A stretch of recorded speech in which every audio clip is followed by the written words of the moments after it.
Bienvenue au Musée des Beaux-Arts de Lyon. Je suis heureux de vous présenter aujourd'hui cette exposition consacrée à Hippolyte, Paul, Auguste, les Flandrins, artistes et frères. Ces trois personnalités sont vraiment des acteurs majeurs de la scène artistique à Lyon au XIXe siècle et leur originalité est d'avoir été donc tous trois peintres et d'avoir vraiment construit leur carrière dans un dialogue très étroit que nous nous attachons donc à présenter au fil de ce parcours qui est construit en thématique, qui nous invite à pénétrer dans leur création.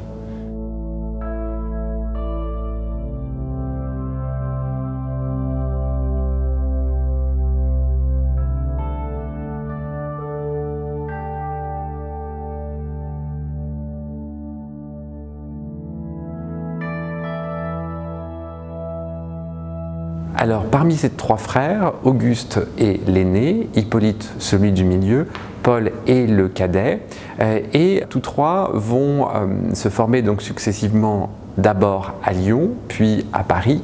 Ensuite, Hippolyte et Paul gagneront Rome pour parachever ce parcours. Et le maître qui va vraiment influer sur leur destinée est Jean-Auguste Dominique Ingres, qui est l'un des grands phares de la scène artistique de cette première moitié du XIXe siècle. C'est un peu par hasard que les Flandrins finalement entreront dans son atelier et ce choix va conditionner la suite de leur vie, de leur parcours. Il va y avoir une admiration extraordinaire pour ce grand personnage et celle-ci va perdurer tout au long de leur vie. Ils vont rester ses élèves préférés et va se nouer un dialogue qui n'est pas à sens unique du maître vers les élèves, mais qui est une émulation dans les deux sens en fait. Les frères vont toujours faire écho au travail de leur aîné, de leur maître, mais celui-ci va aussi regarder le travail des Flandrins et leur répondre. Et en cela, c'est fascinant.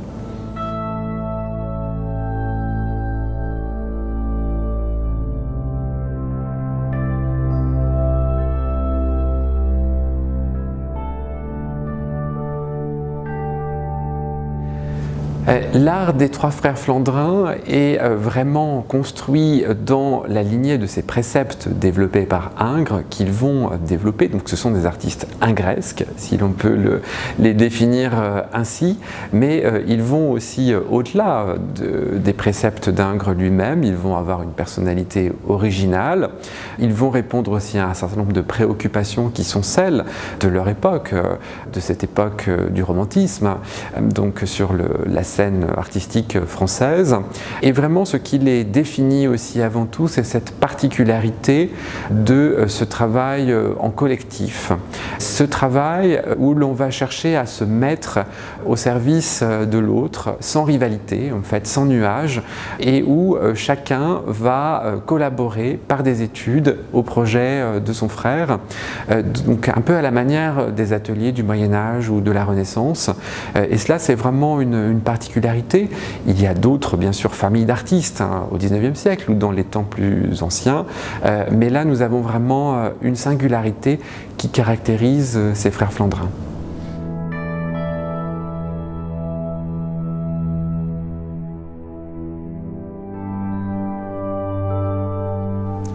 Les recherches que nous avons pu conduire pour cette exposition nous ont permis de mettre en avant certains aspects qui n'étaient pas connus jusqu'à présent, de découvrir aussi un intérêt de leur part pour certains médiums.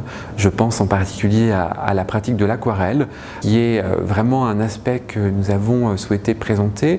La plupart des pièces sont inédites dans l'illustration de ce médium, qu'ils maîtrisent à la perfection.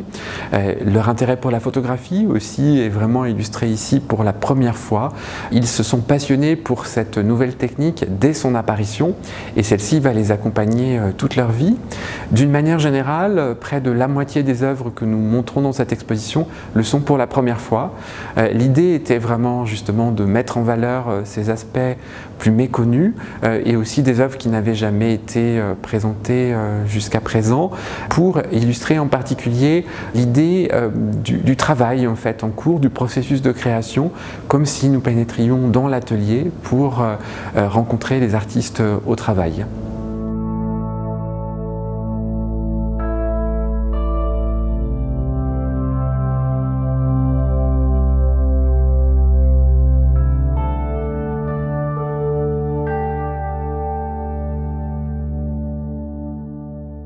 L'exposition débute en nous invitant à faire connaissance avec les artistes et à découvrir leurs autoportraits, leurs portraits croisés, qui est une pratique qu'ils ont très régulièrement réalisée au fil de leur carrière.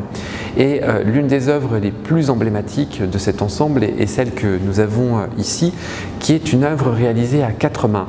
En effet, il s'agit donc d'un double portrait croisé, puisque nous avons donc 2 des frères, Hippolyte et Paul, qui sont représentés sur ce dessin.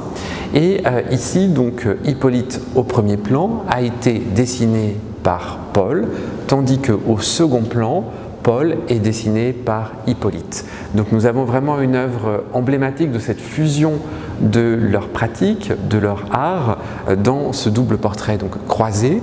Et par ailleurs, cette œuvre illustre aussi vraiment un aspect qui est très important pour comprendre leur travail, qui est l'importance fondamentale du dessin.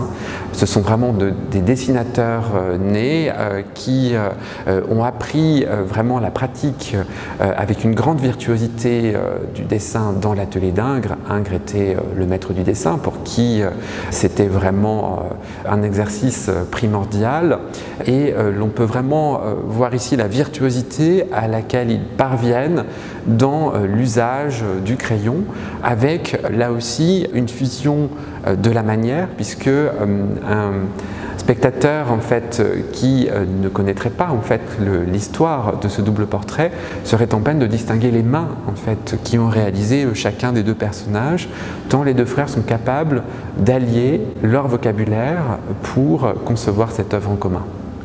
Alors, les tableaux sont réalisés très souvent à plusieurs mains, mais généralement dans les tableaux, seul l'un des frères va signer.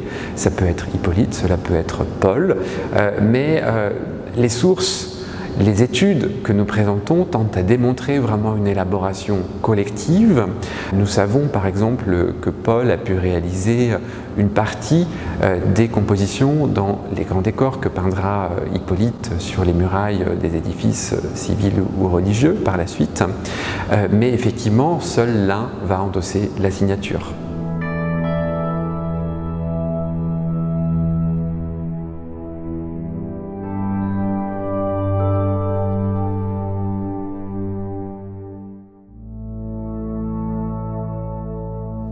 Le deuxième temps de ce parcours nous invite à présenter leur formation, le parcours qu'ils ont suivi donc en 3 temps. Tout d'abord à Lyon, un premier moment de scolarité à l'école des Beaux-Arts, puis ensuite Paris, où les 3 frères successivement vont rejoindre l'atelier de Jean-Auguste Dominique Ingres, s'inscrire également à l'école des Beaux-Arts, et ensuite, pour terminer, donc Hippolyte, lauréat du Grand Prix de Rome, rejoint donc l'Italie où il bénéficie d'une pension à la Villa Médicis qui accueille l'Académie de France à Rome, et Paul le rejoindra.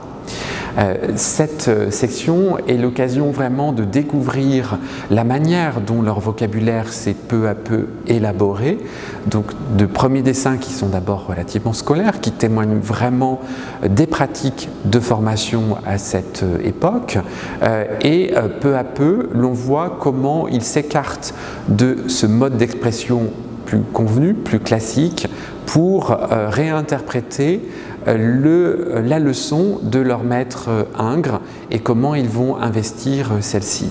Alors la formation s'appuie sur 2 piliers de manière classique à l'époque. C'est d'abord la copie d'après les maîtres anciens, d'après l'antique, et d'autre part l'étude du corps humain, comme on peut le voir ici, qui est vraiment une base.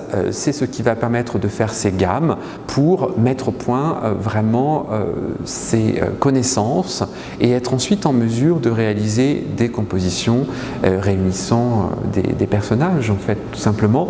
Donc ce sont des études, des peintures qui vont s'attacher à représenter comme ici des modèles qui sont des modèles professionnels dont c'est le métier qui pose pour les artistes avec un répertoire qui est un répertoire relativement codifié. Il faut imaginer comme ici que le modèle devait tenir la pose pendant un certain temps, plusieurs heures. Cela demande vraiment une pratique de la part de ces modèles et l'on peut voir ici qu'il tient un grand bâton qui lui sert en fait à se soulager le maintien du corps en fait pour pouvoir tenir cette position. Donc ce sont vraiment des bases en fait qui sont indispensables, et l'on voit déjà arriver le goût de la ligne courbe dans l'illustration du corps, qui va être vraiment une constante qui vient de ce maître qui est Ingres et qui va s'exprimer dans la suite de la carrière des trois frères. Ce tableau provient d'une collection particulière et nous sera confié ensuite en dépôt, sera présenté dans le cadre du parcours des collections du Musée des Beaux-Arts à l'issue de l'exposition. La troisième section nous invite à plonger dans un thème qui est un thème central du travail des trois frères, qui est la question du corps, question qui est vraiment préparée par leur parcours de formation, tant effectivement cet aspect a été central, et celui-ci va beaucoup s'exprimer en particulier au moment où Hippolyte se trouve à Rome, puisque lorsqu'il est pensionnaire donc à la Villa Médicis, il est tenu d'envoyer chaque année à Paris plusieurs tableaux qui témoignent de son travail, de ses progrès en fait. Et le règlement impose parmi ceux-ci des figures nues en pied en fait, donc qui sont ce que l'on appelle des académies. Et le tableau que nous avons ici est donc celui qu'il réalise au fil de sa première année de pension à Rome. Il représente un sujet qui est emprunté à l'Antiquité, puisque c'est l'Iliade d'Homère qui lui offre ici ce personnage qui est Polytès. Polytès est un personnage un peu secondaire de l'Iliade. C'est l'un des fils du roi Priam qui était placé en sentinelle. Il est assis ici sur un tombeau antique, donc devant Troie, et il observe en fait l'approche des navires des Grecs qui viennent mettre le siège devant Troie. Ça va être le début du conflit. C'est une œuvre qui est très imprégnée de l'antique, qui est vraiment un modèle qui compte beaucoup pour l'artiste à ce moment-là, puisque la pose emprunte en particulier à la frise du Parthénon, qui est un modèle qui inspire énormément tous les artistes de cette génération depuis que ces frises ont été installées au British Museum. Et ce tableau est vraiment représentatif aussi de la manière dont l'artiste s'empare de la leçon ingresque dans la représentation du corps, tout en se l'appropriant d'une manière personnelle. On retrouve ici ce goût de la ligne qui joue de courbes sinueuses, qui apporte vraiment une grande beauté des traits, quitte à s'écarter aussi parfois d'une certaine vérité naturaliste dans la représentation du corps. Le principe de l'exposition est d'inviter vraiment à plonger dans les séquences d'études qui ont permis de donner naissance à ces compositions. Et ces séquences d'études, ce qui est tout à fait fascinant, sont à la fois l'œuvre d'Hippolyte, mais aussi de Paul. C'est le cas pour cette œuvre où l'on voit vraiment comment les deux frères vont conjointement travailler devant le même modèle pour chercher le meilleur point de vue. Donc ils vont tourner autour de celui-ci et en confrontant leurs études vont ensuite choisir la pose qui leur semble la meilleure, la plus adaptée pour le rendu qu'ils souhaitent pour l'œuvre finale.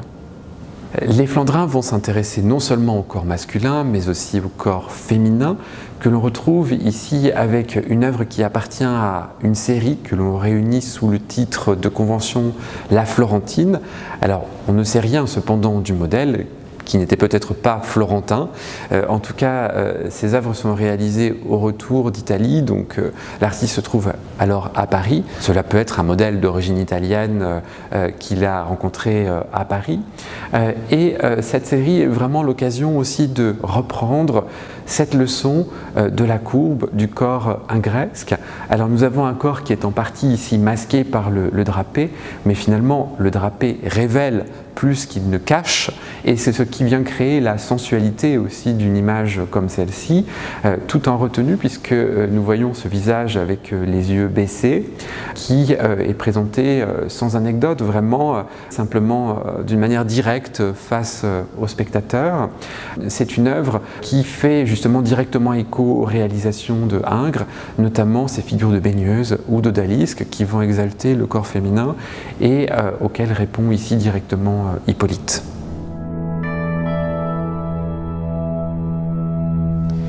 Hippolyte va séjourner en Italie pendant 5 ans et demi, Paul va le rejoindre assez rapidement et Auguste passera quelques mois à la fin de leur séjour en leur compagnie.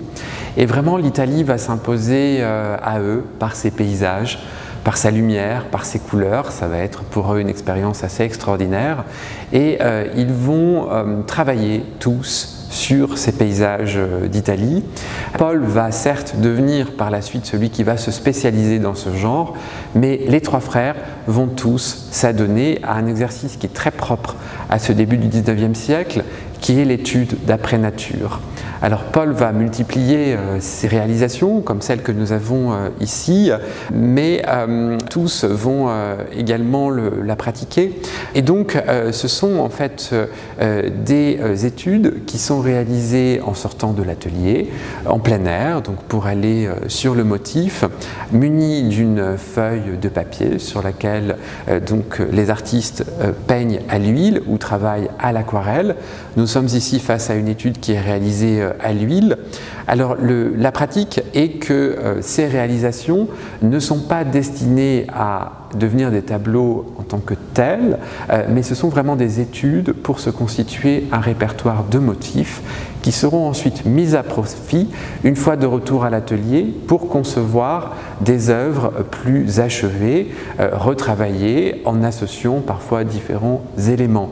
Donc c'est plutôt une pratique d'ordre privé qui correspond à une sorte de grande spontanéité, une pratique qui est assez codifiée aussi dans le sens où l'on considère qu'il faut mener à bien ces travaux en une durée qui ne doit pas excéder 30 minutes.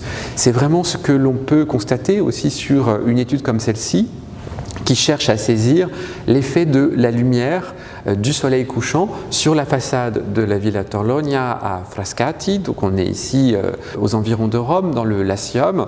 C'est un moment qui est fugace en termes de lumière et donc il faut vraiment parvenir à saisir l'instant. Et c'est ce que l'artiste va faire avec une grande spontanéité, si bien que l'on voit encore les coups de pinceau qui sont restés visibles et il y a une grande synthèse des formes. On ne va pas chercher à aller dans le détail, mais à saisir la lumière, la couleur, qui sont les éléments prédominants. Et cette grande spontanéité est, pour notre regard contemporain aujourd'hui, tout à fait saisissante dans la manière justement d'arriver à capter cette atmosphère.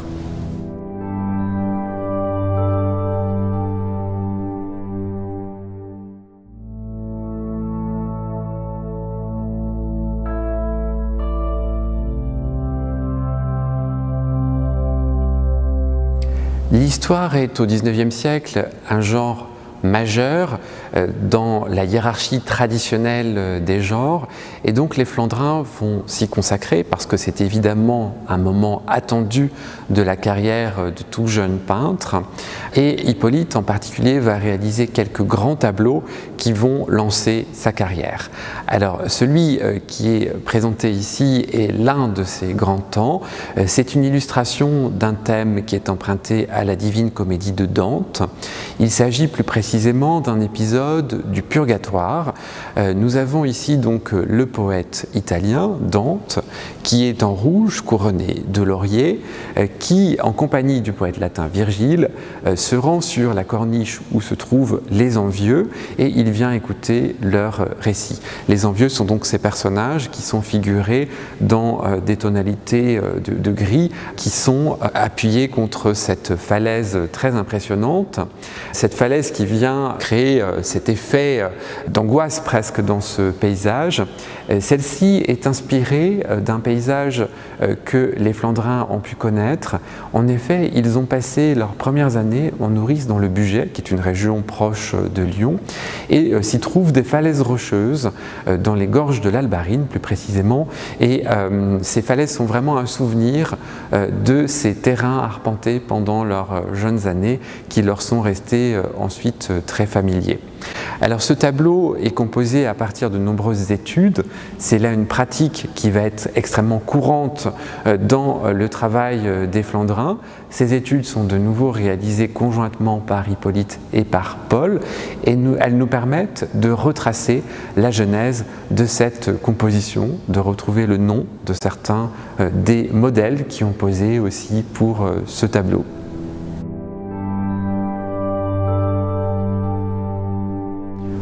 retour du séjour en Italie, le paysage va vraiment devenir le genre de prédilection de Paul, qui tous les étés va sillonner la campagne en France, d'abord plutôt en Provence, dont la lumière lui rappelle la lumière d'Italie, et puis également autour de Lyon, dans le Bugey, la campagne des environs, et enfin il se rendra avec prédilection sur les côtes de Normandie ou la côte atlantique. Nous avons ici une œuvre qui témoigne de son expérience en Provence. Alors il va toujours poursuivre la pratique du travail en plein air sur le motif et associer ce travail en plein air à la réalisation ultérieure en atelier de tableaux qui seront composés. Donc nous avons ici l'expérience du travail sur le motif dans les gorges d'Olioul, à proximité de Toulon, qui vient donner naissance à ce tableau qu'il va intituler Les gorges de l'Atlas. Alors il ne s'est jamais rendu dans l'Atlas, en Afrique du Nord, c'est donc une invention de son esprit. Il imagine ces montagnes de l'Atlas inspirées par cette aridité, ce paysage baigné de soleil qu'il a frappé dans ces gorges d'Olioul. Donc il reprend vraiment la silhouette de ces gorges qu'il a pu étudier dans ses dessins ou ses études à l'huile et il va les reconfigurer quelque peu. Il va y ajouter aussi de petits détails pittoresques qui viennent donner cet ancrage qui rappelle l'Orient, mais un Orient qui est un Orient imaginaire. Ça va être ces deux lions qui viennent ici s'abreuver et qui font fuir ce personnage qui a peur et qui est saisi par l'effroi.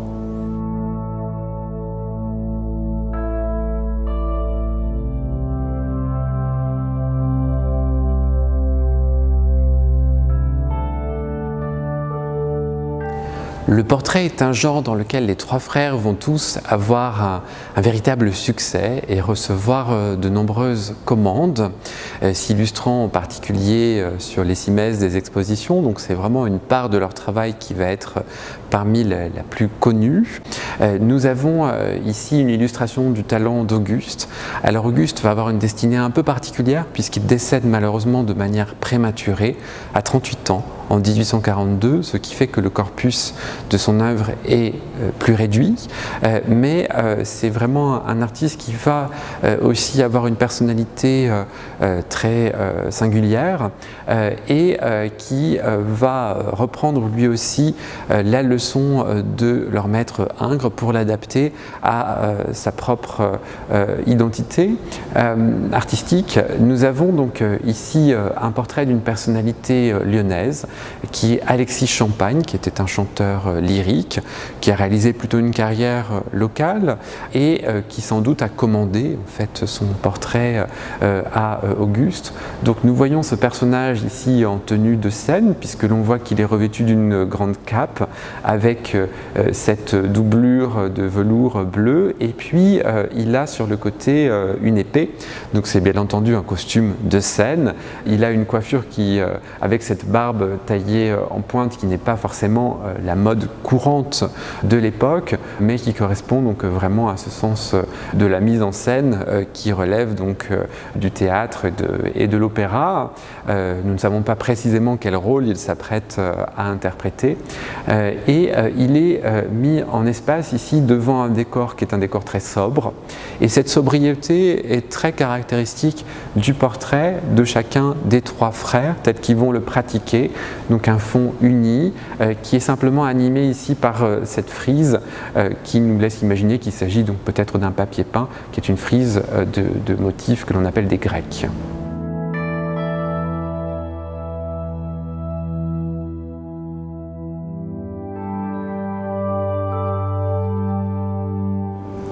L'un des champs d'action dans lequel Hippolyte et Paul Flandrin vont s'illustrer le plus est celui du grand décor.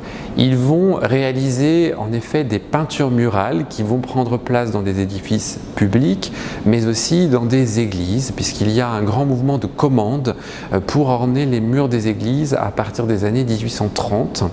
Et les deux frères vont être sollicités. Alors Hippolyte en particulier va œuvrer à Lyon pour le décor de la basilique Saint-Martin d'Énée, mais aussi à Nîmes et à Paris. Et une actualité nous permet d'évoquer plus particulièrement ce travail qui est la restauration des décors de l'église Saint-Germain-des-Prés, conduit sur ces 4 dernières années par la ville de Paris, qui ont révélé vraiment un intérieur qui est revêtu de couleurs absolument éclatantes, qui avait été obscurci par la pollution, par l'encrassement et que nous pouvons désormais retrouver. Cette exposition donc invite à pénétrer au sein de l'atelier d'élaboration de ces décors qui sont donc mis au point à travers une multitude de dessins. Ces dessins donc vont venir étudier chaque figure, chaque attitude. Nous avons ici un détail du visage du Christ pour l'une des scènes du décor de la nef de l'église Saint-Germain-des-Prés. Il s'agit donc de la mort de Jésus-Christ sur le calvaire. Nous en avons ici également une étude d'ensemble et l'on retrouve donc le visage du Christ. Dans le décor lui-même, le visage du Christ va avoir les traits d'Hippolyte et c'est Paul qui va le représenter puisque Hippolyte n'ose pas se donner lui-même ces traits-là. Donc c'est voilà, une sorte de marque qui renvoie à l'artiste lui-même. Ces dessins donc sont plusieurs centaines pour ce chantier et c'est vraiment tout cet ensemble de projets préparatoires qui va ensuite permettre à l'artiste, accompagné de Paul, qui l'assiste fidèlement sur tous ces chantiers, de mettre en place les peintures elles-mêmes directement sur le mur avec une technique de peinture à la cire.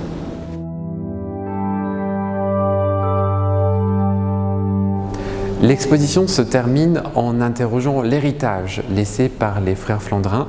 Quelles marques ont-ils eu sur leurs contemporains, sur les générations suivantes? Alors, des 3 frères, seul Auguste va ouvrir officiellement un atelier où il accueillera de jeunes élèves, mais dont l'activité va s'interrompre au moment de son décès prématuré.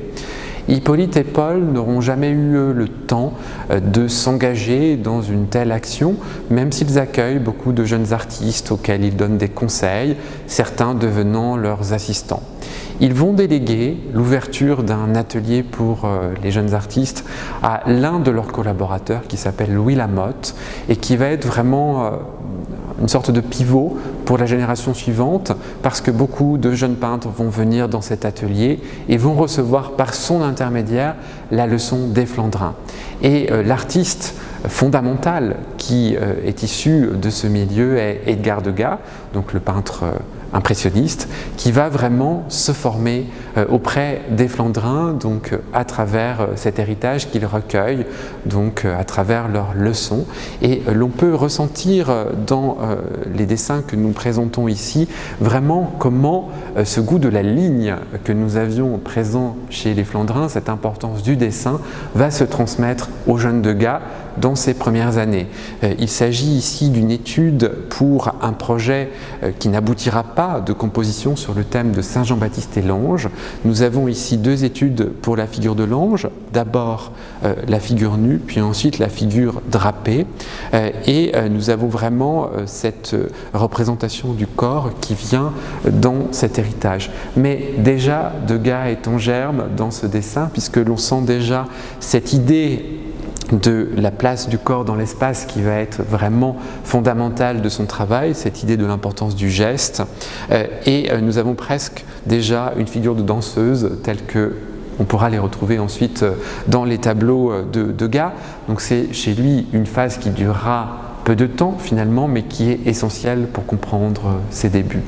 Alors l'exposition réserve encore quelques surprises puisque nous avons souhaité poursuivre l'exploration de ces résonances de l'art des Flandrins jusque dans la création la plus contemporaine pour montrer que celle-ci continue d'avoir encore une actualité.